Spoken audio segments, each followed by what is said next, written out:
Welcome to Running the Table, the podcast where we run through everything on the table in the world of college basketball.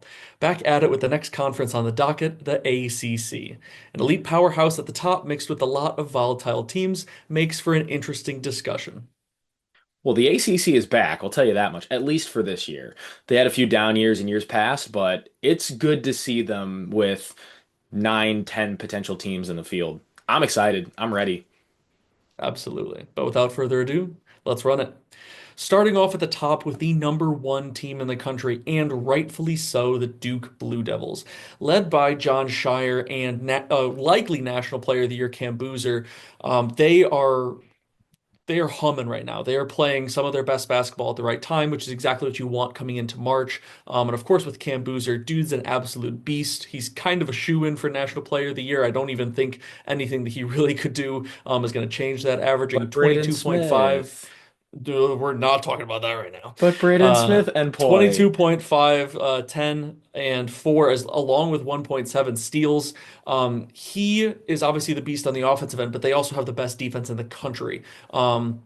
Mixed in with great rebounding. Their only losses come with a massive Texas Tech comeback in mid-December and at North Carolina and that fierce rivalry. So they are everything that you want out of a top team in terms of balance, upside, stardom, all of that. So when you're looking at historical efficiency, and I think this year has been particularly good when you look at the top teams in the country, Duke leads that pack, and it's by a pretty relative margin. They're the top seed in the country for obvious reasons. And you mentioned their two losses. The Texas Tech was a slip up, and then you're at Chapel Hill. It's a Duke UNC. That one's Never pretty one of understandable, those. but I don't see why they can't win it all. I mean, that's Oh, I that's mean, the expectation. of That's the any expectation, team. and so many brackets are going to have them winning it all. It's Final Four, national championship, bust type of season. Um, Sure. it's Duke. It's Duke. That's it. First That's of all, that's first of really all, all it's I got. Duke.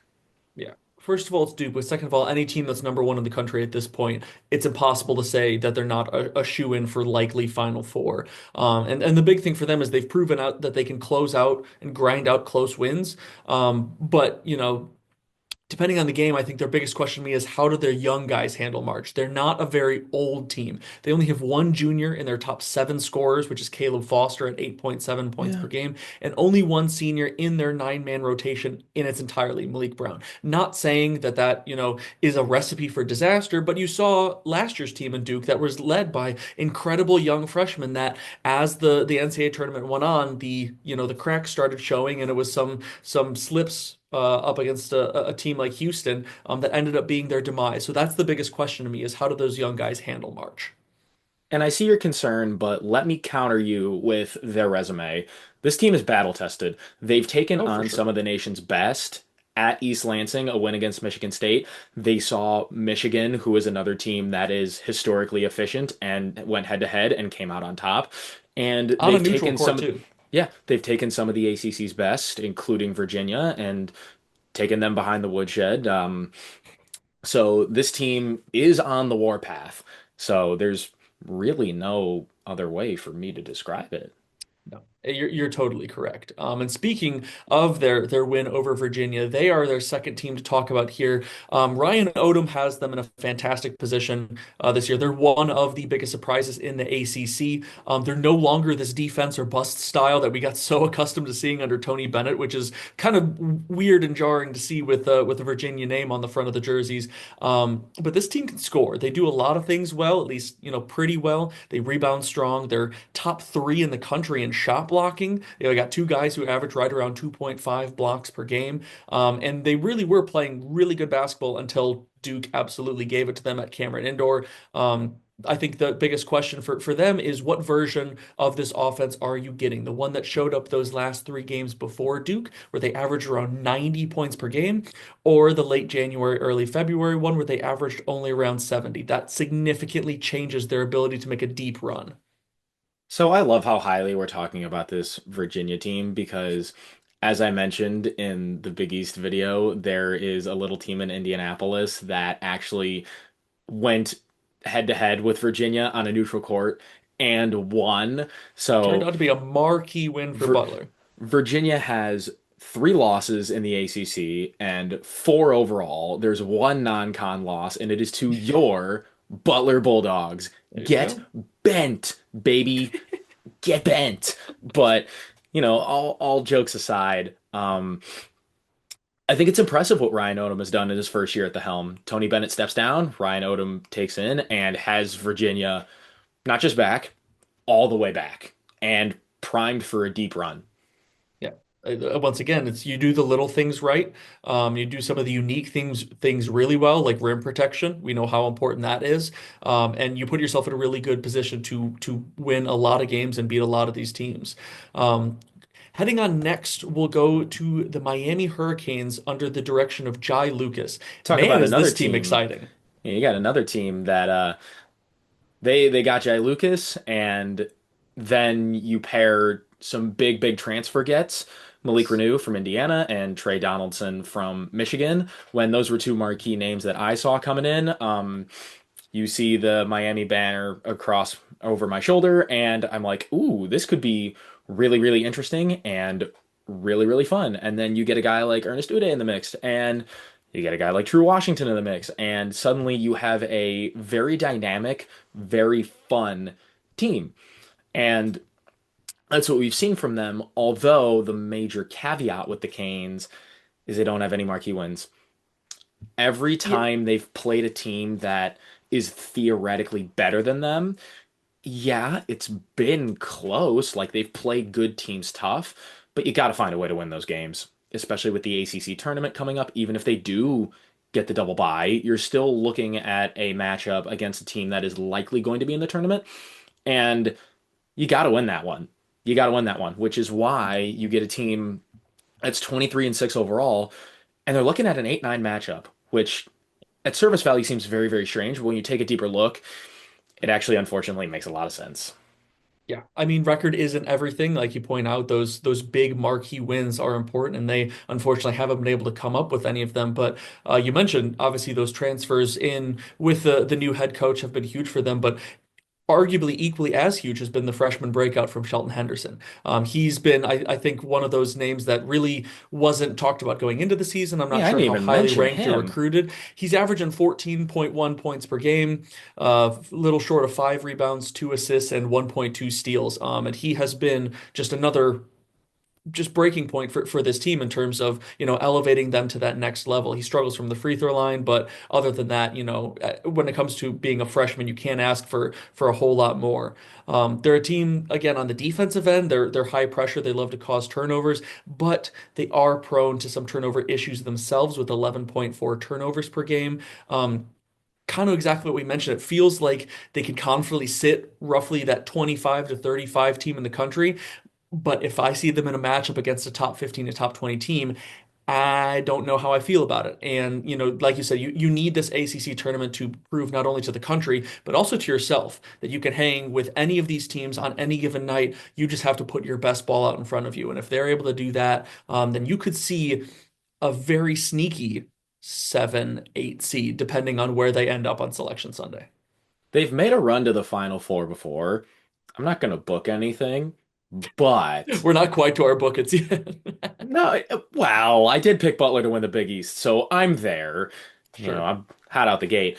But I'm just saying, theoretically speaking, if I do the pick them until they lose method, then they just won't lose until they lose.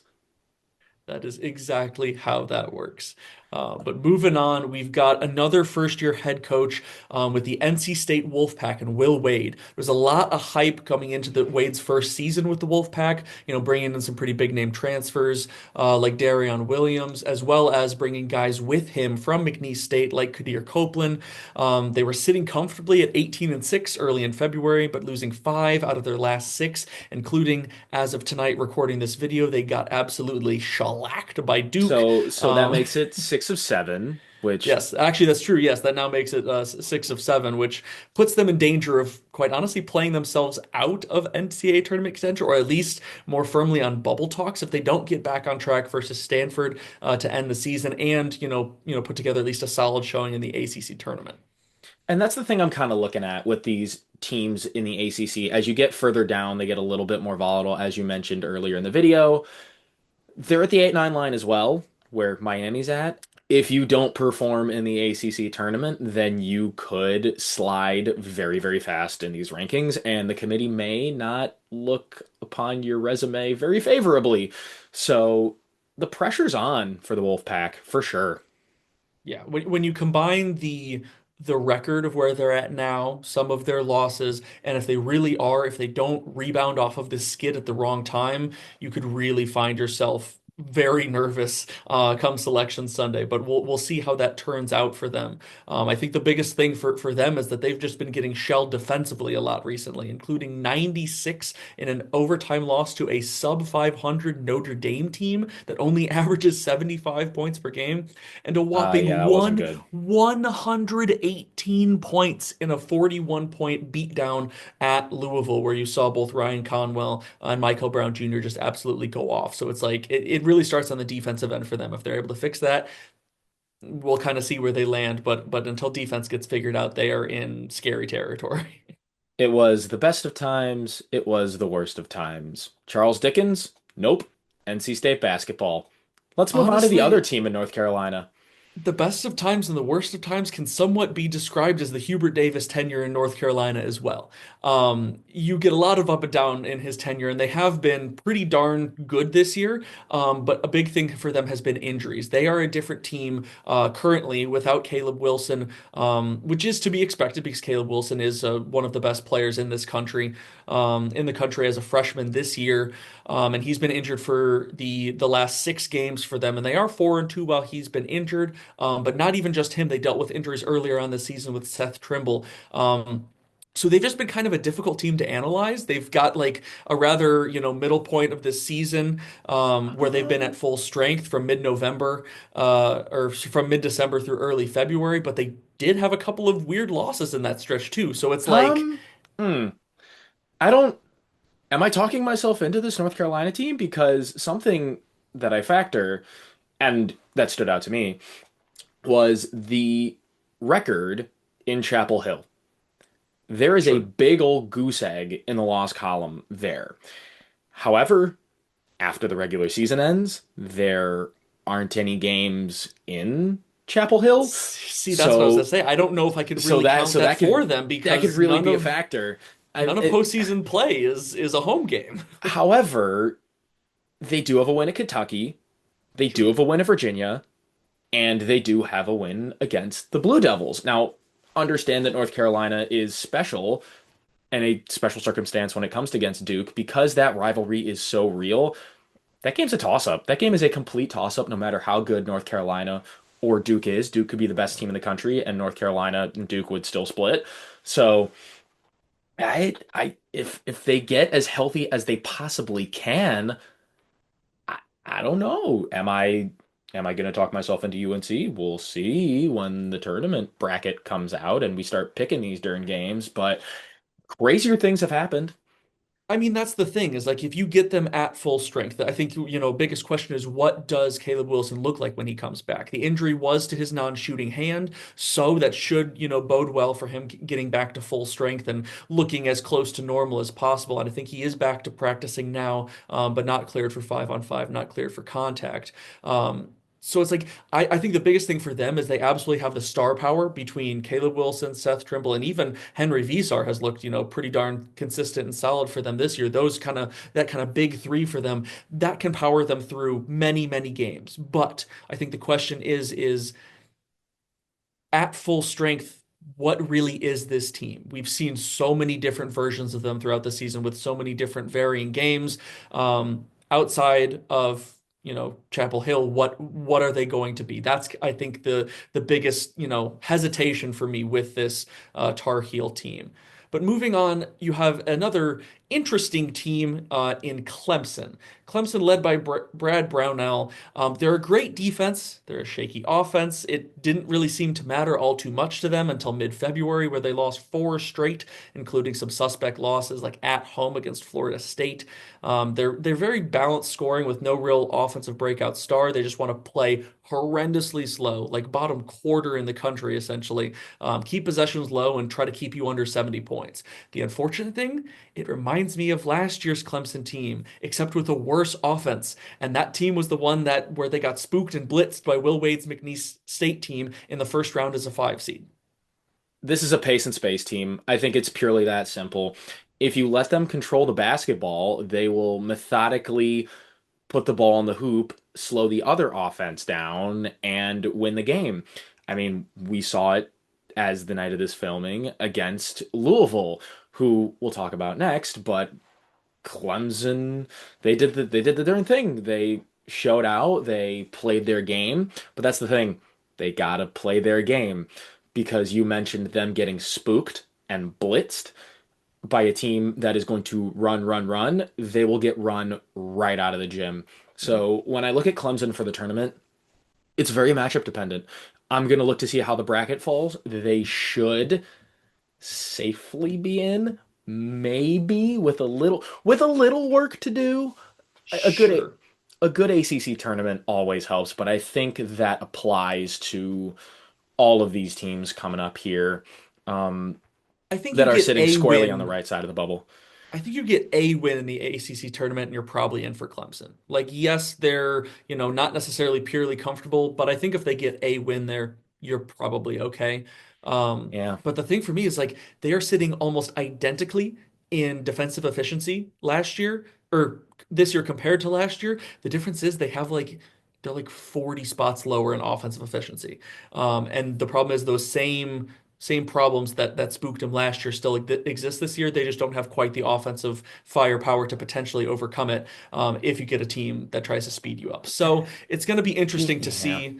But moving Listen, on to, man, I don't trust a team that lost to Georgetown. I can't say I would either. But moving to a team that is a very interesting discussion. They Um, lost to the team that lost to Georgetown. Exactly, the Louisville Cardinals. The analytics love this team. They are currently 19th overall in Ken Palm, 17th in offense, 27th on defense. But they're currently sitting at 20 and 9. And they've lost a fair number of games. They haven't looked fantastic in some particularly interesting ones, including recently. You talk about this most recent Clemson loss, and then they just lost another one to North Carolina here recently. I don't know how to feel about them because they can be unbelievably electric on offense. Like I mentioned, that 118 Yeah. point game, and then also sometimes they just look lost. So I don't normally make these takes that are super definitive on teams before the conference tournament has even happened. Sure. I'm out. I'm out. I don't see it. I watched them tonight. I've seen them recently. They've gone on a really puzzling stretch lately, um, struggling against other ACC bubble teams on the road. I think they peaked at the wrong time. Some of their wins against Kentucky, against Indiana, that came earlier in the season, and that has vaulted them into the top 25 for the majority of the season. And like you said, analytics love them. The AP loves them. Lenardi loves them because he has them at around a 6 seed right now. I don't see it.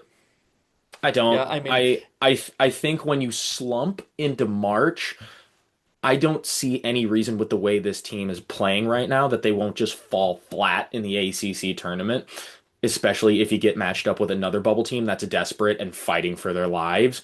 You ain't safe. Louisville, you ain't safe. I know what the bracket says, but I'm leaving a lot of room for them to prove me wrong. I'm just sure. out.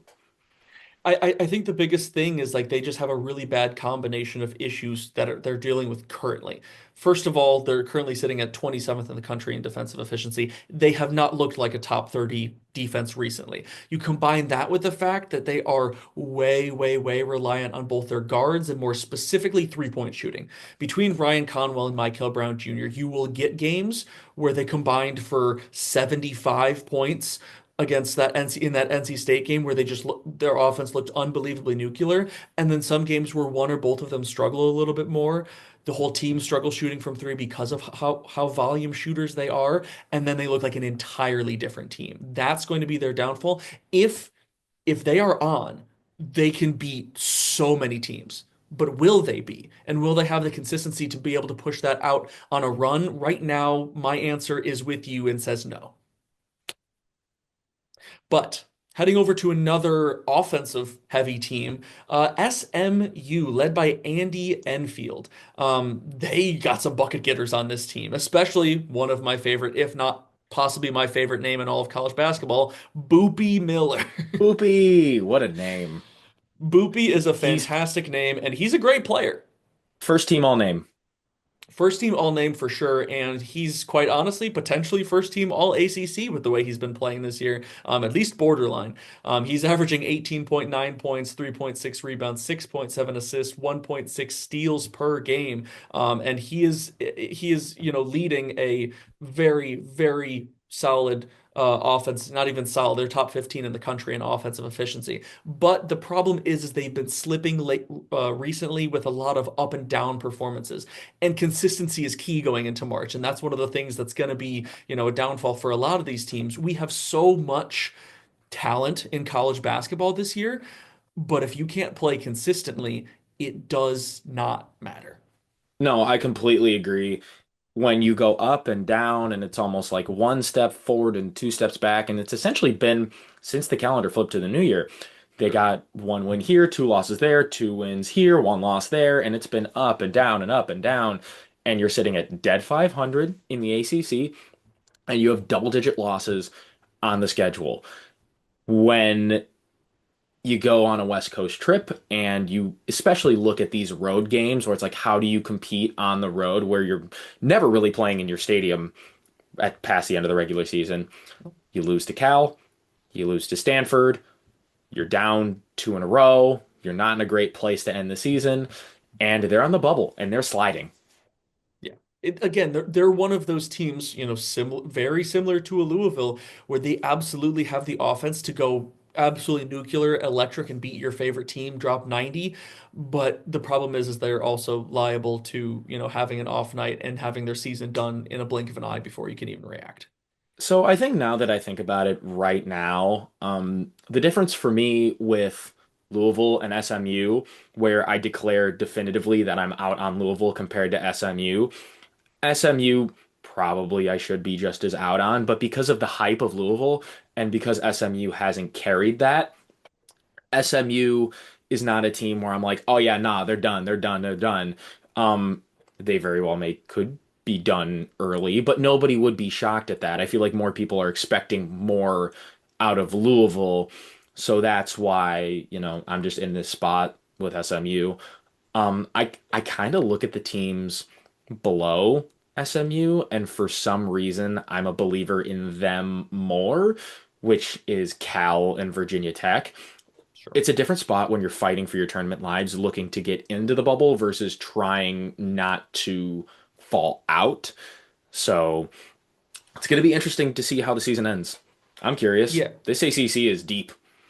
Yes, and that's why it's such an interesting conference to talk about because there's so much parity, especially within the middle of this conference, which leaves us so many of these like bubble or slightly below bubble teams that could work their way onto the bubble with a strong showing at the end of the season. And another team that falls right into that metric is California, led by Mark Madsen. He's led this defense first squad to a solid 20-9 record, but the problem is their offense can disappear on any given game. Their last game home versus Pitt, they only scored 56 points. They're just in a really interesting spot because they have four guys who average 13 plus points per game. Seems like you got scoring options everywhere, but the problem is it drops off insanely quickly after that. Not great, Tim. they're fighting for their tournament lives. They're in the first four out, and they could potentially sneak their way in. But if they show up with that deer in the headlights look at the ACC tournament, Yeah, they're done. yoink. That simple.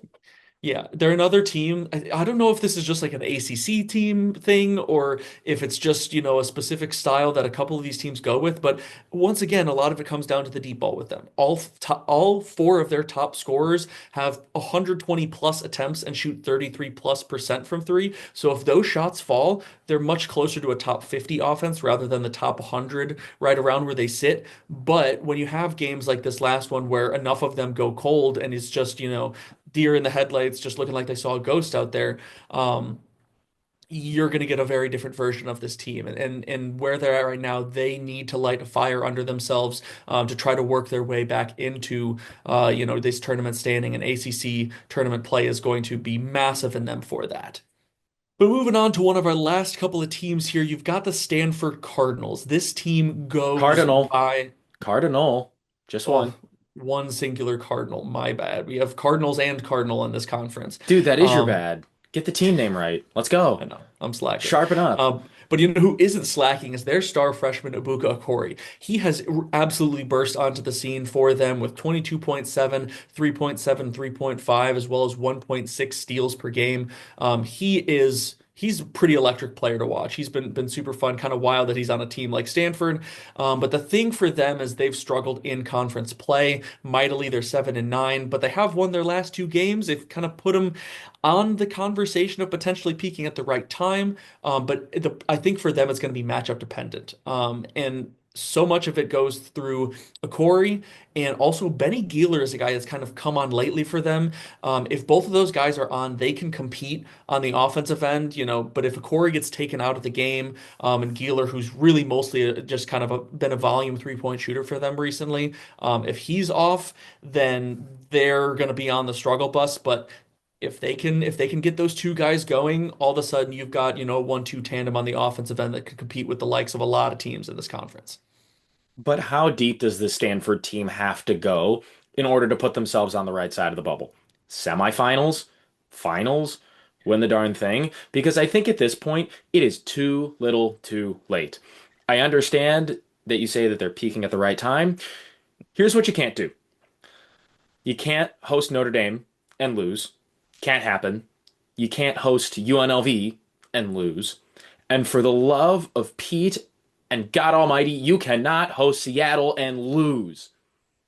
You cannot You're not wrong. lose to teams like that and then go, oh, but we're peaking at the right time. Yeah. Look at your record, man. You had a chance in non-con, but you're 18-11 and you're sub 500, and it doesn't matter how deep the ACC is. That's kind of what I'm saying. They could go on a super deep run and shock They everybody need a in this. miracle. It still probably won't matter, Yeah. unfortunately. Yeah, realistically, you're not wrong, but it's, in terms of their one shot is those two guys going nuclear and averaging about, 20 points per game each in this ACC tournament and at least making it all the way to the championship game, if not winning it, to be a bid stealer. Um, But could you imagine if I picked them? That would be crazy. Well, we're about to find out, but not before we talk about our last team in the ACC in our conversation here, the Virginia Tech Hokies. They started off the season pretty darn solid. They were 12-2 with an electric rivalry win against Virginia in triple overtime. But conference play has not been kind to them. They have been very up and down and No. they have not been able to beat anybody very good pretty much since that Virginia game on New Year's Eve.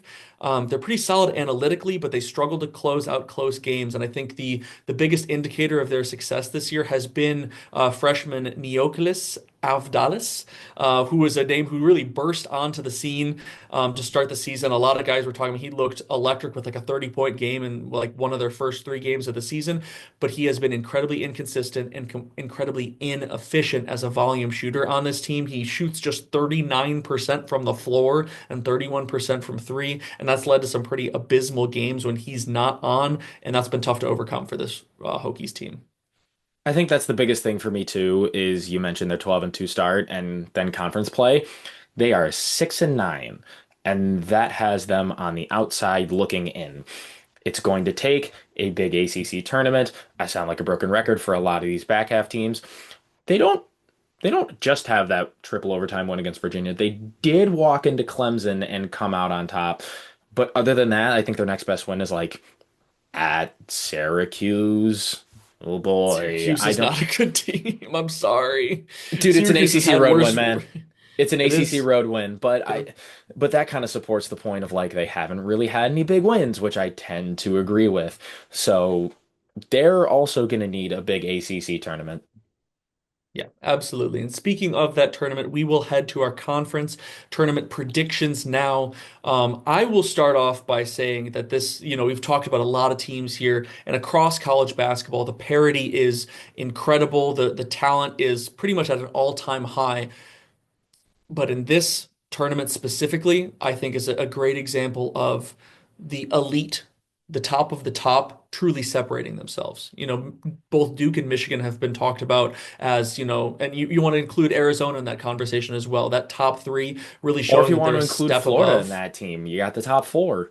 Sure, Florida since like, December essentially, but they have shown themselves to be a step above pretty much everyone else. And unfortunately, I don't see that changing in this tournament. I would love to pick, a fun, you know, breakout team that can go on an absolute run, but you run into an absolute chop saw of a defense in this Duke team. And even if you do, if you're able to put up a strong offensive showing, you still got to stop their borderline top five offense in the country too. So these Blue Devils are just they're too balanced, they're too elite. You talked about their resume, so unfortunately, I've got to go chalk here, and pick Duke to win this one. Blade saw, chop saw, buzz saw, Duke Blade, and foe. I'll call him a blade saw. I don't care. Yeah, well, I was like, what is a blade saw? What is a chop saw? I think the proper term is buzz saw, but Well, yeah, you're that'd gonna be be what I was going boring and pick chalk. Oh, Tim for. I being do super that a lot. analytical. What else is new? So if you're not gonna pick the fun team, I I bet. will. I love the experience. I love the coaching of Jai Lucas. They haven't won any close games yet, Hmm. but they're saving them for the ACC tournament. I mean, So it's up to a you, baby. They are saving their big wins. They are going to go into the ACC tournament. They are going to go on a run. It's going to be fun. Everybody's going to have a blast watching them. They are going to ride at least a few seed levels higher on Selection Sunday because they will win an incredibly deep ACC. And oh my God, Drew's a homer. He picked Butler and Miami, his two favorite teams. You know what? I don't care. What else is new? Anybody that knows me knew that I was probably going to do that anyway. So at least I have reasons for it. They may not be based in logic. They may be a little far-fetched. They may be a little emotionally charged. But you know what? If I'm on this podcast, I reserve the right to pick the fun teams, okay? I'll be wrong in order to have a little bit of fun. Give me the U. No, All about the U. It has we, always been about the U. It is a Canes thing, and Tim, you would not understand. no, I can't say I do, but what I do understand is we are a couple of broken records in terms of our habits. Old habits die hard, and we'll see what it ends up being for this Miami team because they absolutely have the offense to compete with just about anybody, If and they you are want to see known. us, yeah, if you want to see us being more broken records, you should watch some of our other March Madness. Go back in the archives, watch some of our other stuff. I We've have been the doing fun this for a predictions. while. Tim is logical, and we have a blast. Go St. Peter's. Second St. Oh, Peter's mention in a row. Let's this is go. gonna be an every breakdown thing. Dude, it Um, might. But that wraps things up for a very interesting and very fun ACC. March is officially underway, and that means we are in full swing here at Running the Table. It's the most wonderful time of the year, and we still have some of the biggest conferences to cover before these conference tournaments begin. So that means But, I'm gonna hijack this outro. See us next time. Watch our stuff. See ya! dear Lord, just can't get a win in lately.